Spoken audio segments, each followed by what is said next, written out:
Dan kasih sayang nanti ke manusia medang tapi dituduh padanya maka bedalah.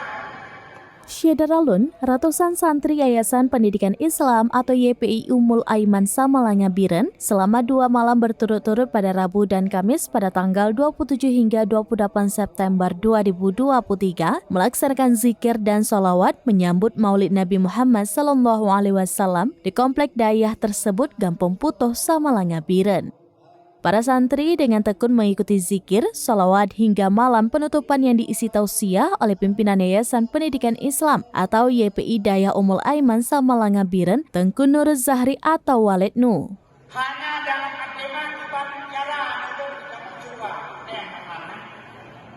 Nah, Tengku M. Aidil Adha selaku tim pengembangan dakwah Ummul Aiman atau PADU pada Jumat 29 September 2023 menyebutkan zikir dan sholawat yang diikuti seribuan santri dalam rangka menyambut Maulid Nabi Muhammad SAW ini, di mana puncak acaranya adalah tausiah atau ceramah yang disampaikan Walid Nu.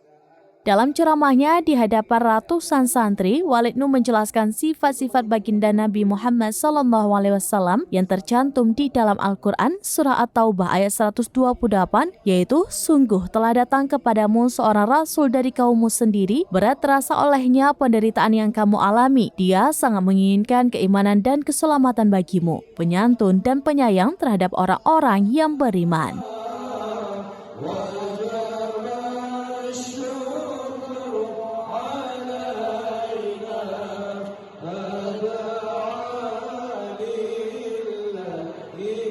Dari Biren, Yusmandin Idris, Serambinus.com.